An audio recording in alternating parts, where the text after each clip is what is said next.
오늘은 에스라의 회개 중보 기도라는 제목으로 말씀을 사용합니다. 이제 오늘 9장과 이제 다음 시간 10장이 남았는데 이것이 에스라서의 핵심 주제입니다. 오늘은 진정한 회개를 하고 있고 10장에서는 진정한 개혁을 하고 있어요.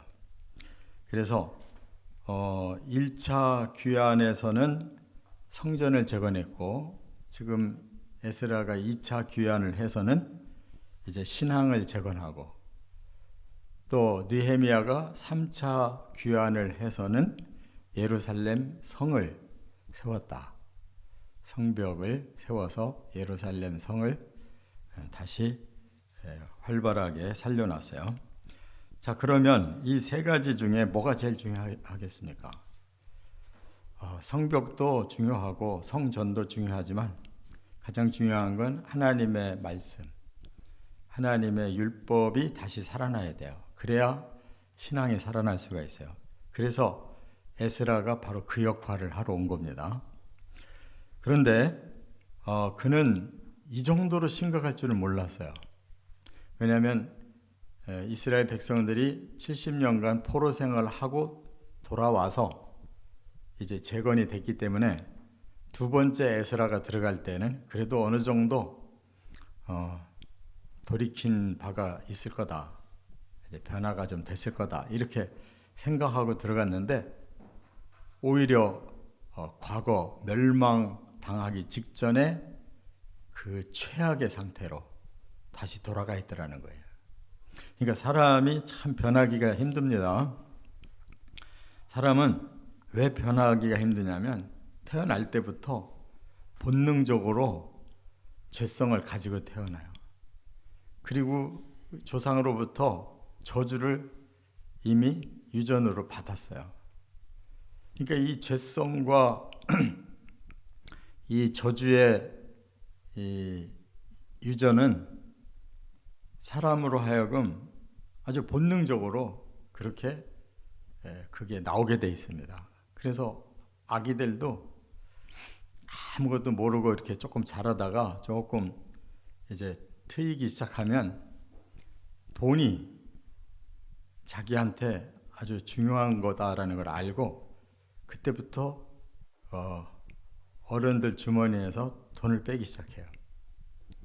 그리고 그게 또 잘못된 거다라는 걸 알기 때문에 그러다 들키면은 아주 당황을 해요. 비록 어린아이라도 양심이 작동하기 시작하기 때문에 그렇게 스스로 죄를 졌다는 거, 그것이 나쁜 것이기 때문에 두려웠다는 것을 다 느껴요. 그런데도 반복하는 거예요. 또 죄가 반복되면 나중에 담력이 생겨가지고 그런 죄는 저질러도 별일 없다. 세상 살려면 할 수 없다. 이런 것이 강해요. 그러다 보니까 이스라엘 백성들이 그 애굽에서 그렇게 고통받으면서 훈련을 했어도 죄성이 그대로 있었고 출애굽을 시켜가지고 그 기적을 체험하고 살아났어도 하나도 변하지 않아. 광야 40년 동안 장정이 다 죽어나갔다는 것은 하나도 안 변했다는 거예요. 그래서 가나안 땅에 다 죽고 그래도 새로 태어난 사람들 그리고 여호수아 갈렙 같은 이런 신실한 사람들이 들어갔는데도 불구하고 결국 망했잖아요. 그래서 지금 포로 생활 70년 한 건데 이거 가지고도 안 변했다. 그 말이에요. 그래서 지금 에스라는 자기가 죄인의 대표인 것처럼 하나님 앞에 회개의 중보 기도를 드리고 있어요. 그러니까 예수님의 심정과 똑같아요. 이 백성들을 더 온전하게 구원하려고 왔는데 와서 보니까 이거는 너무 충격적인 거예요. 자, 그래서 세 가지 그가 어떻게 중보기도 했느냐 이게 중요합니다. 첫째, 1절부터 4절에 보면 죄의 심각성을 알고 슬퍼했대요. 그들이 이 정도까지 죄질 줄 몰랐어요. 그게 뭐냐? 지도자들이 두 파벌이 있어요. 하나는 정신 차리고 이제는 정말 하나님을 잘 경외하고 하나님 뜻대로 살아야 됩니다 하는 그런 지도자들이 한편에 있는데 그들은 소수예요. 그리고 다수의 지도자들은 야 이제는 우리가 포로도 아니고 자유인이고 우리 옛날 우리 고향으로 돌아왔으니 이제 우리 두 발 쭉 펴고 마음껏 살아보자. 이렇게 또 과거로 돌아가요. 그러다 보니까 그들이 오히려 타락을 주도하는 이러한 악한 지도자들이 점점 늘어나는 거예요. 그래서 일어난 일이 뭐냐? 결혼을 자식들을 시키는데 그 이방인들을 가나안의 원주민들을 다시 또 결혼시키고 주변의 이방 나라들을 다 거리낌 없이 결혼을 시켜요. 그런데 하나님은 뭐라고 그러셨어요? 율법에 이 가나안 땅의 7 족속들이 가장 세상에서 악한 자들이어서 하나님이 심판하고 너희들을 심어서 의의 나라를 세우겠다라고 언약 준 거거든요. 그래서 몇 가지 이 모세가 아주 철저하게 금한 것이 있어요. 바로 이방 민족과 금혼을 해야 된다. 혼인하면 안 된다. 왜냐? 뭐 육적인 혈통 때문이 아니고 그들의 악한 풍습과 또 우상 숭배 이것을 다 배우게 된다는 거예요. 결혼을 하면. 그래서 너희들이 다시 이방인들처럼 타락하면 너희들이 멸망당하니까 절대 자식을 그런 그 악하고 이미 하나님 앞에 저주받은 백성들과는 혼인하지 않게 해라 그랬거든요. 그런데 오히려 나쁜 지도자들이 솔선수범해서 결혼했어요. 아마 그랬을 거예요. 야 지금은 어떤 시대냐? 응? 국제화되고 있는 시대 아니냐? 우리도 바벨론 가서 살았잖아. 응? 외국 사람들이나 우리는 똑같이 그 사람들이 여기 잘 정착해서 부잣집 딸들이 얼마나 많은데 우리 가난한데 아들들하고 결혼해서 부자 동네에서 같이 잘 살면 좋잖아. 겉으로 보면 얼마나 번지르하고 똑똑한 것 같아요. 그런데 하나님이 왜 막느냐? 사람의 영은 타락하면은 영원히 형벌을 받아야 되기 때문에 하나님이 그걸 막은 거예요. 우상 숭배와 타락하는 이 문명 사회를 극복해야 된다는 거예요. 그런데 에스라가 와서 보니까 다시 옛날로 돌아간 거예요. 영적인 지도력을 가진 사람 아주 소수고 다수가 그렇게 아주 이방인들과 이방인들 중에서 똑똑하고 잘난 집안 사람들과 결혼시키는 게 유행이 된 거예요. 그래서 에스라가 너무나 큰 충격을 받고 그냥 속옷, 겉옷 다 찢고 하나님 앞에서 머리털 수염을 뜯으면서 회개 기도를 하기 시작했다 그 말이에요. 그러니까 사람은 타락하면 그것이 자기에게는 최고의 행복이라고 느끼고 확신하기 때문에 절대 돌이키질 않습니다. 죄를 자꾸 짓게 되면 죄에 대한 두려움이 없어져요. 그리고 죄가 통하는구나라는 걸 알아요. 사람은 적당히 죄 져가지고 내가 형통하게 사는 게 최고의 지혜다 이렇게 생각하기 때문에 지금 세상들이 그렇게 돈을 벌려고 하는 것들 별의별 짓들 다 하고 있는 거예요. 아주 큰 기업체일수록 범죄가 커요. 남의 기술도 그냥 다 뺏어버리고 그냥 돈으로 그냥 막 밀어붙이니까 그런 기업들은 더 커지고 정직한 기업들은 쫄딱 망하고 겉으로만 멋있지 그 돈을 버는 세계가 얼마나 더럽고 무서운지 몰라요. 그렇게 지금 다시 빠져들고 있는 거예요. 이와 같이 하나님께서 겨우 70년 만에 이제 간신히 돌아왔는데 이 70년 된 그 백성들이 2차로 들어와 보니까 그냥 몇십 년 만에 완전히 또 타락해 버렸단 말이에요. 사람은 정말 더러운 존재. 너나 나나 할 것 없이 다 똑같은 심정을 가지고 있어요. 그렇기 때문에 우리가 우리 힘으로 자기 머리로 살려고 해서는 절대 사람이 안 바뀐다네. 안 바뀌어요. 그 다음에 두 번째 5절과 6절에 보면 에스라가 회개의 중보기도를 드렸다고 했어요.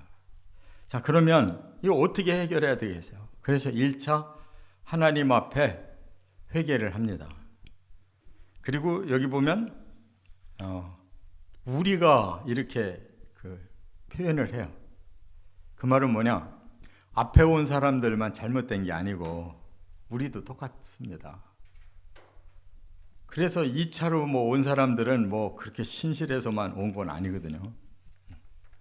그렇기 때문에 정말 에스라는 하나님 앞에 완전히 자신을 낮추고 그 죄인들과 자기들이 다 똑같은 하나님 앞에 죄인이라고 우리가 하라고 이렇게 회개를 하는데 뭐라고 그래요? 죄악이 많아 정수리에 넘치고 그래서 죄악이 우리 머리 꼭대기까지 찼다는 거예요. 그러니 더 이상 바랄 게 뭐가 있어요? 우리 머리 꼭대기까지 죄가 찼어요. 또 허물이 커서 하늘에 미친다 그랬어요. 이 허물이 어느 정도나 크고 지독한지 이제 하나님 나라까지 다 전달됐대요. 하나님도 다 그렇게 아시고 있다는 거예요. 또 하나님 앞에 이제는 이렇게 회개하는 자들이 모여서 우리의 가슴을 찢고 하나님 앞에 회개하오니 하나님 이 회개하는 자들의 기도를 들으시고 좀 살려주십시오. 용서해 주십시오. 하고 중보의 기도를 한 거예요. 이처럼 내 문제가 아니더라도 우리가 중보 기도라는 건 내 문제처럼 기도하는 거거든요. 그래서 사실 기도할 거리가 너무 많아요. 성경을 읽다 보면 정말 이 문제는 정말 목사가 돼가지고 이거는 내가 그냥 넘어갈 수가 없구나. 정말 기도가 저절로 나오고 책상에서 그냥 하나님 앞에 기도할 수밖에 없어요. 교회 문제도 그렇고 가정 문제도 그렇고 이 세상 돌아가는 것도 그렇고 우리 사람의 마음이 얼마나 흉악한지 이렇게 우리의 마음을 열고 우리가 함께 이 문제를 해결하고 싶은 이 마음의 기도가 그게 중보기도라는 거예요. 별게 없어요. 중보기도는 남의 문제가 다 나에게도 똑같은 문제고 같은 심정을 가지고 깨달은 자가 먼저 그 문제를 하나님 앞에 죄로 용서를 고하는 이게 중보기도다. 끝으로 세 번째 7절부터 15절에 지은 죄를 하나씩 열거하며 고백했다. 이제 중요한 건 뭐냐? 싸잡아서 하나님 저는 죄인입니다. 죄 많이 졌습니다. 그냥 하나님 제발 용서해 주세요. 이렇게들 기도하고 말잖아요. 근데 너 뭔 죄를 졌냐? 뭔 죄를 졌고 무슨 죄를 용서받고 싶은 거냐? 그게 중요한 거예요.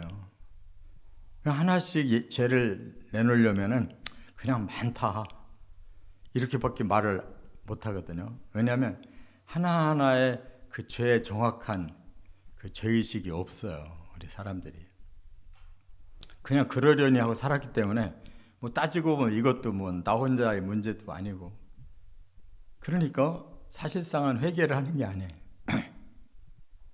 지금 에스라는 세 가지 문제를 가지고 제목을 붙여서 기도하는데 첫 번째가 7절에 뭐라고 그랬냐면 조상 때부터 지금까지 쌓인 죄. 그러니까 에스라가 이 죄를 현재 사람들에게만 묻는 게 아니에요. 조상 때부터 그 죄를 계속 역사 속에서 반복해 왔기 때문에 그 죄가 쌓였다는 거예요. 그러니까 우리의 중보기도가 과거의 그 먼 그 시간부터 이러한 죄가 끊임없이 계속 쌓이고 쌓여서 여기까지 왔다. 그러니까 조상이 잘못한 것이 후손들에게까지도 다 업보가 되어 있다는 거예요. 처음 이스라엘이 시작한 조상이 야곱이거든요. 야곱이 쭉 연대를 타고 내려왔어요. 그런데 지금 얼마나 지나가느냐? 1303년이 지나갔어요. 야곱이 그 후예들이 그랬더니 이렇게 타락했다는 거예요. 1300년 동안 계속 타락했대요. 그리고 다윗을 또 일컬어서 다윗이 지나간 430년 전 사람이에요. 그렇게 훌륭하다고 했던 다윗도 범죄에 스스로 죄를 진 자이고 그가 지나간 430년에 지금 여기까지 이렇게 죄악이 가득해 갔습니다. 그러니까 야곱인들, 다윗인들 아무리 그들이 믿음의 선조고 중시조라 할지라도 그들로부터 시작된 죄가 지금 여기까지 이렇게 내려와서 1300년, 430년 만에 이 꼴이 났다는 거예요. 이게 뭐 조상들만을 얘기하는 게 아니고 모든 사람들이 다 이렇게 죄가 쌓이고 쌓여서 그 업보로 인해 이렇게 막판까지 왔다는 거예요. 그래서 이 문제 우리 사람이 해결할 수 없습니다. 결국은 하나님이 위에서부터 다 용서해 주셔야 해결된다는 거예요. 그래서 예수님 오신 거예요. 위에서부터 다 용서하려고. 아담으로부터 마지막 인생들이 이 땅에 태어나는 그들까지를 다 용서하려고 예수님 오신 거란 말이에요. 그 다음에 두 번째 죄가 뭐냐? 8절부터 10절에 보면 긍휼의 은혜를 저버렸다는 거예요. 그러니까 원초적으로 죄인들인데 하나님이 은혜를 베풀어서 아브라함도 부르고 이삭도 부르고 야곱도 부르고 이스라엘도 부르고 다윗도 부르고 솔로몬도 부르고 다 하나님의 은혜로 그런 시대를 열어주셨다는 거예요. 그런데 결국은 뭐냐? 온갖 죄악투성이가 된 이 백성들을 보니 하나님의 은혜를 완전히 배반했습니다. 그 선민은 다른 게 없어요. 별난 게 없어요. 똑같이 다 악한 죄인들인데 하나님이 믿음의 사람들을 보고 선택해서 훈련시키고 변화시켜서 의의 나라를 만들려고 하신 거예요. 그래서 은혜로 하신 거라고, 은혜로. 그런데 그 은혜가 계속 배신을 당한 거예요. 하나님의 그 은혜가 시대마다 배신을 당해요. 그 다음에 세 번째 죄를 거명했어요. 11절부터 15절. 주의 계명을 거역한 죄. 결국은 하나님 말씀을 들여다보니까 모든 게 죄예요. 말씀을 얼마나 다 어겼는지 하나님의 법을 완전히 깡그리 무너뜨린 죄, 그것을 여기서 회개하고 있어요. 그러니까 에스라의 이 죄 고백은 굉장히 구체적이에요. 대충이 아니고 그냥 이건 역사적으로 조상들 때부터 내려온 죄. 하나님이 은혜로 이 모든 걸 다 풀어주셨고 구원 주셨는데 그 모든 걸 다 배반한 죄. 그리고 하나님께서 우리에게 이렇게 적어서 가르쳐 주신 그 율법 하나하나를 다 거스른 죄. 이렇게 정확하게 그 죄를 열거하면서 하나님 앞에 고백하고 있어요. 그러니까 이것이 우리에게는 회개기도의 모델이라는 것을 깨달아야 돼요. 이게 회개기도라는 거. 그래서 우리 자신이 이 말씀을 들어갈 때마다 우리에게 탁탁 걸리는 것이 계속 있잖아요. 계속 걸려요. 마태복음을 좀 많이 읽으시면 좋을 것 같아요. 예수님이 얼마나 직설적으로 우리 죄를 지적하셨는지 몰라요. 그러면 우리는 막 날마다 탁탁 걸려요. 그거를 그냥 아유 뭐 항상 어쩔 수 없는 거지 하고 지나가면 그때부터 말씀이 걸려들질 않아요. 왜? 다 내가 넘겨버렸으니까 그건 죄라고 느껴지질 않거든. 우리는 이 에스라와 같은 기도 우리 자신들을 위해서도 물론 해야 되고 또 이렇게 공동체를 위해서도 이런 중보기도가 꼭 필요하다. 내 죄처럼 똑같은 심정으로 우리가 하나님 앞에 회개하고 또 새로운 신앙의 개혁이 일어나기를 주의 이름으로 축원합니다.